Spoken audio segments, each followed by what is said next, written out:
పుత్ర పవిత్రాత్మ నామమున ఆమెన్. జ్ఞానవాణి వీక్షితులందరికీ శుభోదయం. ముందుగా మీ అందరికీ యేసుక్రీస్తు పునరుత్థాన పండుగ శుభాకాంక్షలు తెలియజేస్తున్నాను. ఈరోజు మనము దేవుని ప్రేమ, మానవ సహకారం అనే అంశం గురించి ధ్యానించుకుందాం. ఈ లోకంలో ఒక మనిషికి మరొక మనిషికి మధ్య ఉన్న అనుబంధం బలంగా ఉండాలంటే అది కేవలం ప్రేమ ద్వారా మాత్రమే సాధ్యమవుతుంది. ఈ ప్రపంచంలో ప్రేమకు చాలా పేర్లు ఉన్నాయి.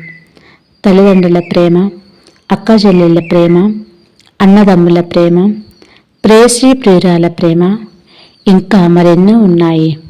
కానీ వీటన్నిటికంటే మిన్న అయినది మన యేసు ప్రేమ. దేవుని ప్రేమ అంటే ఏమిటి? యేసు ప్రభు తన తండ్రితో, పునీతులతో, దేవదూతలతో ప్రశాంతంగా తన జీవితాన్ని జీవిస్తున్నాడు. కానీ తండ్రి దేవుడు ఈ లోక మానవాళి కోసం నీవు ప్రాణత్యాగం చేయాలి అని చెప్పి తన కుమారుడిని ఈ లోకానికి పంపాడు. యేసు ప్రభు తన సంతోషం కోసం ఆలోచించకుండా మానవాళి రక్షణ కోసం తన ప్రాణాన్ని సైతం త్యాగం చేయడానికి సిద్ధపడ్డాడు.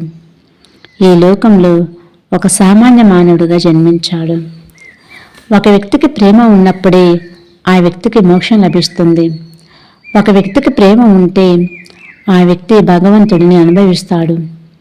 ఒక వ్యక్తికి ప్రేమ ఉన్నప్పుడు అతను ఖండింపబడు కానీ రక్షించబడతాడు. ఒక వ్యక్తికి ప్రేమ ఉంటే ఆ వ్యక్తి దయతో మరియు శాంతితో జీవిస్తాడు. వాస్తవం ఏమిటంటే తండ్రి అయిన దేవుడు మానవాళి మీద ఉన్న ప్రేమతో తన కుమారుడిని ఈ లోకానికి పంపాడు.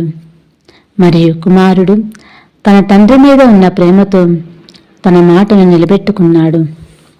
కాబట్టి ప్రియ సహోదరులారా, మనము కూడా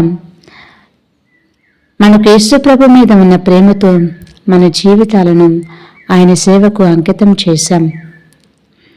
మానవాళిని ప్రేమించండి అని యేసు మనల్ని ఈ లోకానికి పంపాడు. మరియు మనం ఇతరులను ప్రేమించడానికి ఈ లోకానికి పంపినప్పుడు షరతులు, హద్దులు లేకుండా మానవులను ప్రేమిస్తున్నామా? మనం ప్రేమను పంచుకోవడానికి పంపబడినప్పుడు మనం దానిని ఇతరులతో ఇష్టపూర్వకంగా మరియు ఆనందంగా పంచుకుంటున్నామా అని ఒక్కసారి ఆత్మ పరిశీలన చేసుకుని ఇతరులను, స్నేహితులను మరియు అపరిచితులను ప్రేమించి వారికి సేవ చేయడంలో మనం ఎంతో కృషి చేద్దాం. పిత, పుత్ర, పవిత్రాత్మ నామమున ఆమేన్.